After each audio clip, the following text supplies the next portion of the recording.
Orphans like you are only fit to scrub floors. Don't even dream. The foreman barked at Arya as coworkers snickered behind her back. She bit her lip in silence, carrying lunch trays into the office block, only to hear sneers, the smell of engine oil on her disgusting. Arya bowed her head, but when she looked up, Alexander Voss, the billionaire just arriving at the factory, froze. For the worker's face was the perfect replica of the daughter he had lost 15 years ago. Arya stood there, tray in her hands, the weight of the room pressing down on her.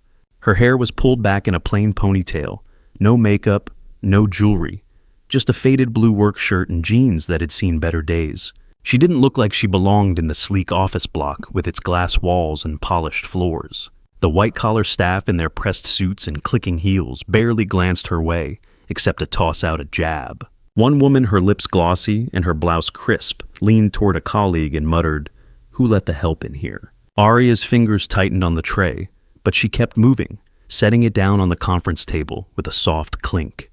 Her eyes flicked up, catching Alexander's stare, and for a moment the air felt heavier than it should. She turned away, her sneakers silent on the floor, and headed back toward the factory. Alexander Voss stood rooted to the spot, his cane digging into the carpet. His suit was tailored, his watch worth more than the factory's monthly payroll, but his face was pale like he'd seen a ghost.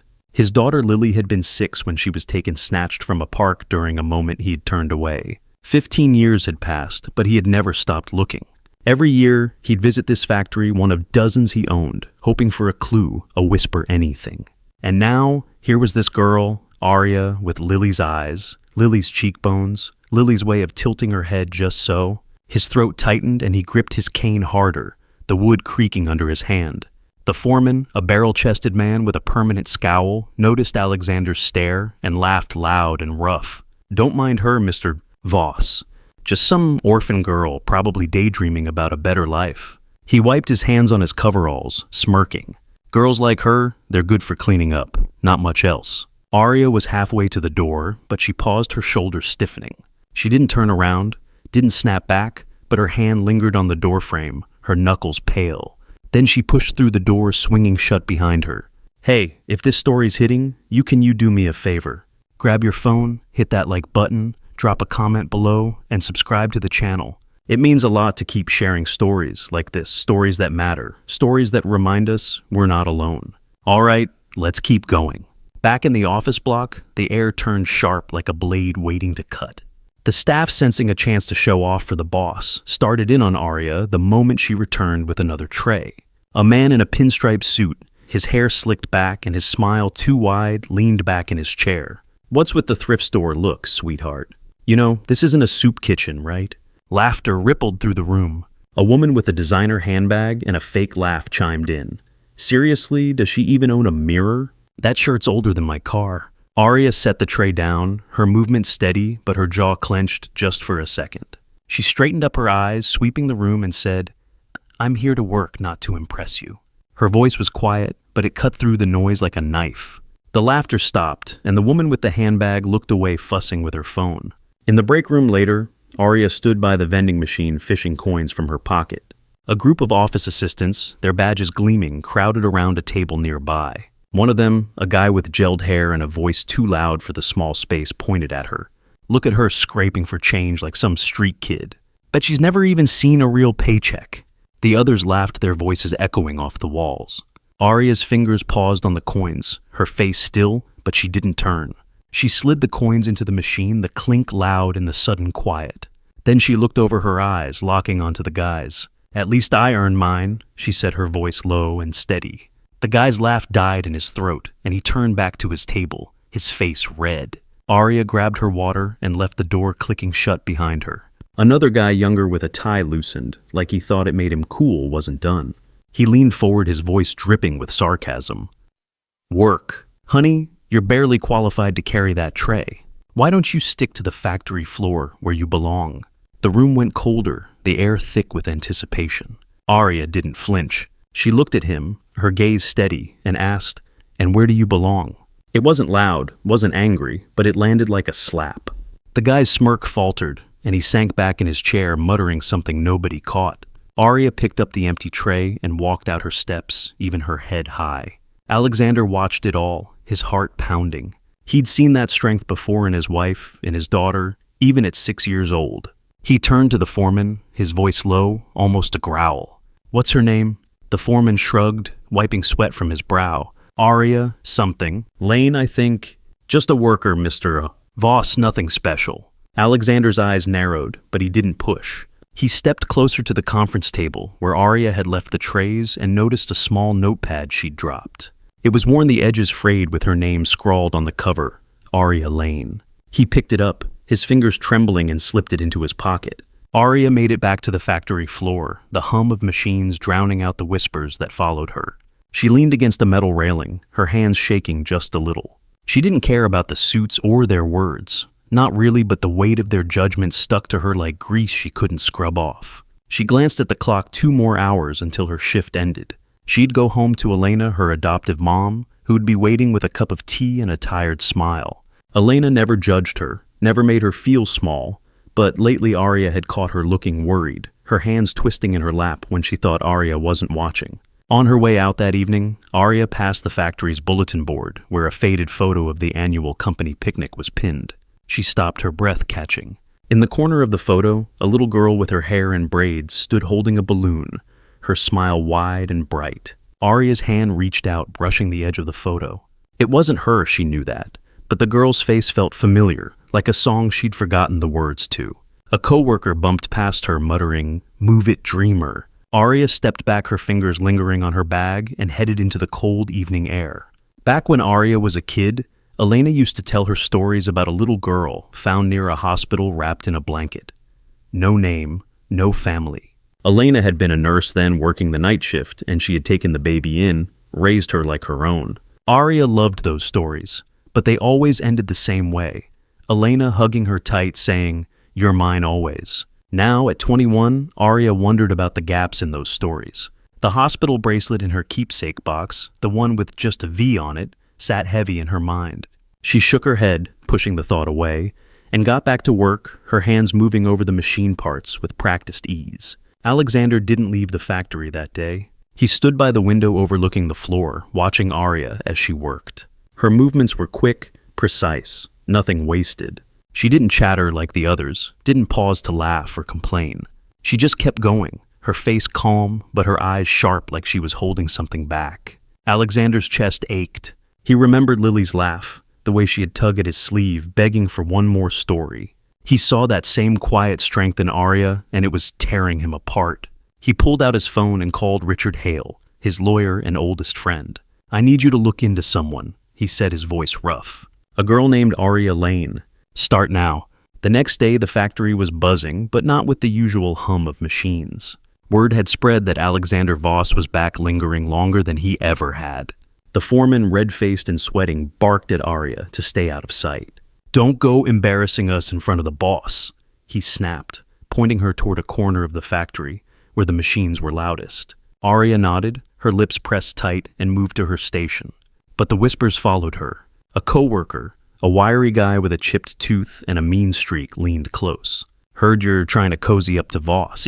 Think you're gonna be his charity case?" Aria didn't look at him. She adjusted a lever on her machine and said, "I don't need anyone's charity." The guy laughed, but it was forced, and he backed off when he saw her face. Up in the office block, the white-collar crowd was having a field day. The woman with the glossy lips, whose name was Claire, stood by the coffee machine, her voice carrying. "Can you believe it? That greasy little worker thinks she's got Voss's attention. Probably put on that sad puppy act to scam him." A man with a gold watch and a smug grin nodded. "Yeah, she's probably after his money. Girls like her, they'll do anything to climb out of the gutter." The room filled with snickers, but one woman, quieter with glasses and a nervous habit of twisting her ring, stayed silent. She'd seen Aria's notepad, the one Alexander had picked up, and noticed the way he'd held it like it was something precious. Aria didn't hear the office gossip, but she felt it the way you feel a storm coming.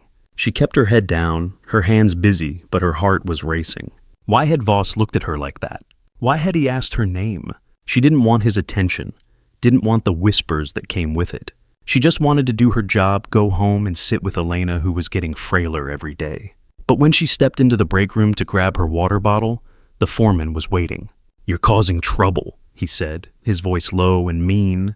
"Voss is asking about you, and I don't like it.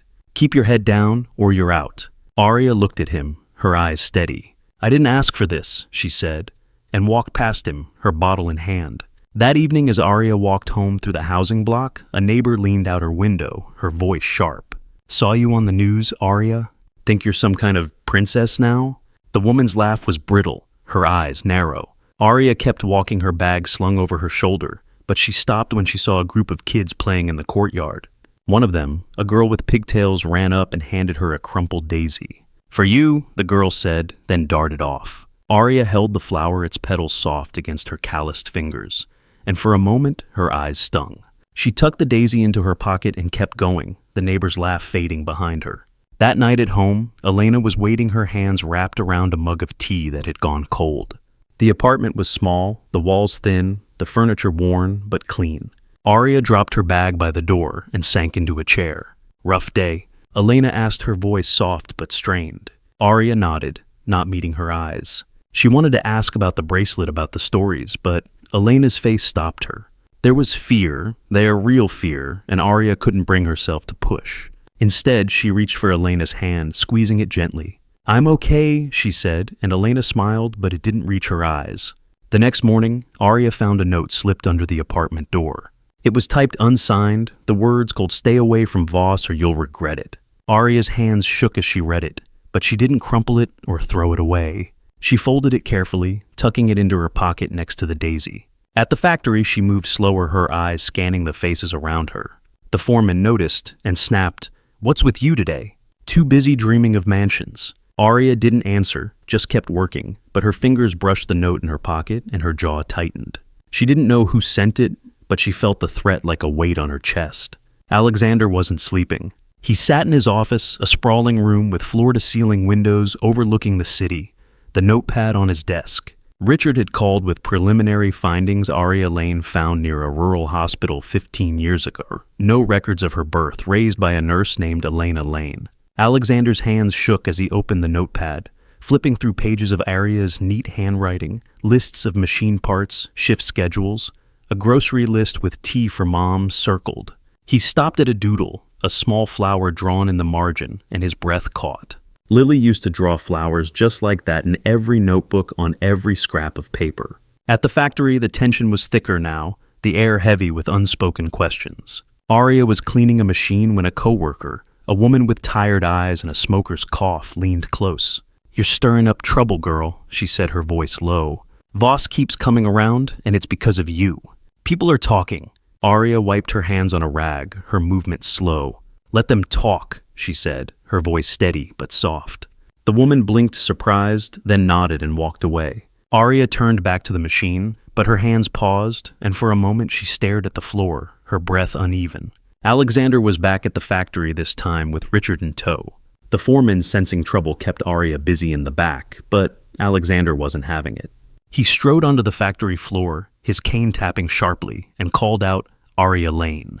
The machine seemed to quiet, though they didn't stop. Arya looked up, wiping her hands on a rag, her face unreadable. She walked over her steps, slow but steady, and stopped a few feet away. Yes, sir, she asked, her voice calm. Alexander's mouth opened, then closed. He wanted to say 1,000 things, but all he managed was, your name. Is it really Arya? She nodded, her eyes searching his face. Yes. Why? Before Alexander could answer, the foreman butted in, his voice loud and accusing. Mr. Voss, don't let this girl fool you. She's just a worker, probably looking for a handout. The words hung in the air, and Arya's hand tightened on the rag, but she didn't speak. Alexander's face darkened. Enough, he said, his voice low but final. The foreman froze, his mouth half open. Arya looked between them, then turned and walked back to her station, her shoulders squared. Richard leaned close to Alexander, whispering, We need to talk. Now, in a quiet corner of the office block, Richard laid out what he'd found. The hospital bracelet, the one Arya kept in a box, had a single letter, V. The hospital records were sparse, but they confirmed a baby girl abandoned, no parents listed. Elena Lane, a nurse at the time, had taken her in. Alexander's hands were shaking again, but this time it was anger, not hope. 15 years, he said, his voice breaking. 15 years, and she was right here. Richard put a hand on his shoulder, steady but firm. We need proof, Alex. A DNA test. Something solid. Alexander nodded, but his eyes were still on the factory floor where Arya was working, oblivious to the storm brewing around her. The whispers grew louder over the next few days. The tabloids got wind of it, their headlines screaming, "Billionaire Voss, fooled by a poor factory worker." At the factory, the co-workers who'd once ignored Arya now stared, their voices low and cruel. "She's playing him," one said. A woman with dyed blonde hair and a chipped nail polish made herself up to look like his kid. Pathetic. Arya heard it all, but she kept her head down, her hands moving over the machines. When she brought trays to the office block, the sneers were sharper now. Claire, the glossy-lipped woman, leaned close and said, "What's next, Arya? Gonna claim your royalty." Arya set the tray down, her hands steady, and looked at Claire. "I don't claim anything," she said, her voice quiet but firm. Claire's smile faltered and she turned away, her heels clicking too fast. Arya was leaving the factory one evening when she noticed a man lingering by the gate, his camera half hidden under his jacket. He snapped a photo before she could turn away, the flash blinding her for a second. "Hey, Voss's fake daughter," he shouted, his voice gleeful. "Smile for the headlines." Arya's steps faltered, but she didn't stop. She pulled her jacket tighter, her eyes fixed on the road ahead, but her hands were clenched in her pockets. The next day, the photo was everywhere, plastered across tabloids, with captions like, "Factory Girl's Desperate Bid for Fame." Arya saw it at the corner store, her face staring back from the newsstand, and her breath caught her fingers, brushing the daisy still tucked in her pocket. At home, Elena was unraveling. She sat on the couch, her hands twisting in her lap, her eyes red. "Arya, please," she said, her voice trembling. "Stay away from Voss. I can't lose you." Arya knelt beside her, her heart twisting. "I'm not going anywhere," she said, but the words felt hollow.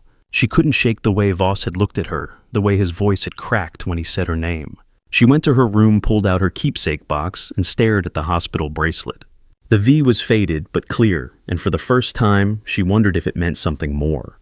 The following week, a delivery arrived at the apartment, a small package with no return address. Arya opened it to find a single photo, old and creased, of a woman holding a baby. The woman's face was Margaret Voss, Alexander's late wife, her smile soft and warm. Arya's hands shook as she held it, her breath shallow. Elena walked in, saw the photo, and froze, her mug slipping from her hands and shattering on the floor. "Where did you get that?"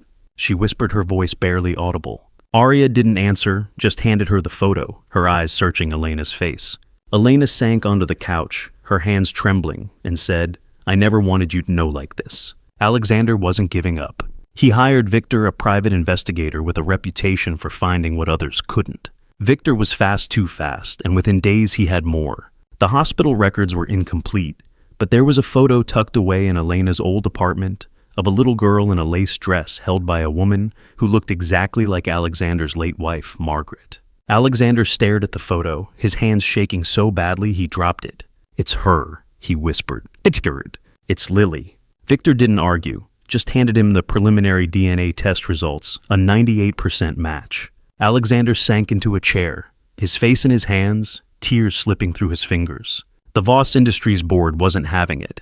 They gathered in a sleek conference room, their faces tight with disapproval. "You're obsessed," Alexander said, a man with a silver beard and a voice like gravel. "This girl's a nobody spinning a story to get your money." Damien Voss, Alexander's younger brother, leaned back in his chair, his smile too smooth. "Brother, I'm worried about you. She's probably a con artist. Don't let her ruin what we've built." Alexander's jaw tightened, but he didn't respond. He just stared at the photo of Arya, the one Victor had pulled from a factory ID, her face so much like Lily's, it hurt to look at. Arya was called into the factory office one morning, the foreman's face a mask of disdain. He tossed a newspaper onto the desk, the headline screaming about her plot to trick Voss. "You're making us look bad," he said, his voice sharp. "The whole factory's a laughingstock because of you." Arya stood there, her hands clasped, her face calm. "I didn't ask for any of this," she said, her voice steady. The foreman leaned closer, his breath sour. "Doesn't matter. Your trouble and trouble gets cut." Arya's eyes flicked to the newspaper, her own face staring back, and she nodded once, then turned and left the door closing softly behind her. The media went wild. Headlines screamed, "Factory Girl to become heiress Voss's," the joke of the century. Paparazzi swarmed Arya's housing block, their cameras flashing as she shielded Elena from the chaos. Elena, frail and shaking, collapsed one night, her breath coming in gasps. Arya held her own heart pounding, and whispered, "I'm here, Mom. I'm here." But the cameras didn't stop, and the headlines didn't either. Poor mother and daughter plot to seize fortune, one read, and Arya felt the words like a punch. She didn't want Voss's money, didn't want his name. She just wanted answers. One night, Arya found Elena sitting at the kitchen table, a wooden box open in front of her. Inside was the hospital bracelet, the V stark against the worn plastic, and a faded letter, its ink smudged. Elena's hands shook as she handed it to Arya. "I found you that night," she said, her voice breaking. "You were so small, so cold. I couldn't leave you." Arya read the letter, her eyes stinging. It was from a nurse begging Elena to keep the baby safe, to never tell anyone where she came from. Arya looked up, her voice soft. "Why didn't you tell me?" Elena's tears fell, and she reached for Arya's hand. "I was scared you'd leave me." Victor kept digging, and what he found changed everything. Hidden files buried deep in old hospital records pointed to Damien. 15 years ago, he'd paid off a nurse to list a kidnapped child as unknown. He had wanted Alexander's heir gone, wanted control of Voss Industries for himself. When Alexander heard, he collapsed, his cane clattering to the floor. "My own brother," he said, his voice barely a whisper. "He took my family." Richard was there, his hand on Alexander's shoulder, but there was no comfort to give. The truth was too heavy, too raw. Arya was at the factory when the news broke. The foreman, his face redder than usual, stormed up to her. "You're done here," he said, pointing to the door. "You've caused enough trouble." Arya didn't argue. She grabbed her bag, her hands steady, and walked out, the whispers following her like shadows. Outside, the air was cold, and she stopped, her breath catching. A car pulled up, sleek and black, and Richard stepped out. "Arya," he said, his voice gentle, "Alexander needs to see you." She hesitated, her hand on her bag, then nodded. She didn't know what was coming, but she was ready to face it. At Voss Industries, the boardroom was packed, the air thick with tension. Damien stood at the head of the table, his voice loud and confident. "This is a farce," he said, pointing at Arya as she walked in. "No one's going to believe a factory worker is a Voss heiress." The board murmured, their faces hard. Arya stood by the door, her hands clasped in front of her, her face calm. Alexander was there, his cane tapping softly, his eyes red but steady. "She's my daughter," he said, his voice quiet but unshakable. The room went silent, and Damien's smile froze. The press conference came next, and it was chaos. Cameras flashed, reporters shouted, but Alexander stood tall, Arya at his side. The official DNA test was announced, a perfect match. Arya was Lily Voss, his daughter lost and found. Damien's face went white, and he slipped out the back. But it didn't matter. The police were waiting. He was arrested that night, charged with kidnapping, embezzlement, and fraud. The board member with the silver beard was fired the next day, his name scrubbed from the company. Claire, the glossy-lipped woman, was exposed online for her cruel comments, her social media accounts deleted in shame. The man with the gold watch lost his sponsorship deal. His name dropped from every elite circle he'd fought to join. Arya didn't watch it unfold. She stood by Alexander, her hand resting lightly on his arm, as he knelt before her, tears streaming down his face. "Forgive me," he said, his voice breaking, "for letting you suffer." She didn't speak, just squeezed his arm, her eyes soft but steady. Elena was there too, her hands no longer shaking, her smile small but real. She'd been honored at the press conference called Arya's Savior, and for the first time in years, she stood tall. The factory was quiet the next day, the whispers gone. Arya walked through the gates one last time, her bag over her shoulder, her steps sure. She didn't need to prove anything, didn't need to explain. The truth was out, and it was enough. She glanced back at the machines, the place where she'd been invisible, and then turned away, her sneakers crunching on the gravel. The next morning, Arya stood at the edge of the housing block, watching the sunrise paint the sky orange. A neighbor, the same one who'd mocked her, passed by and stopped, her eyes down. "I'm sorry," she said, her voice barely audible. Arya looked at her face calm, and nodded once. "It's okay," she said, then turned back to the sunrise, her hands in her pockets. The daisy was gone now, lost somewhere along the way, but she didn't need it anymore. The truth was hers, and it was enough. Life doesn't always give you justice, but sometimes it does. Arya found her truth not in money or a name, but in knowing who she was. She wasn't alone anymore, and neither are you. Where are you watching from? Leave a comment below and hit follow to walk with me through heartbreak, betrayal, and finally healing.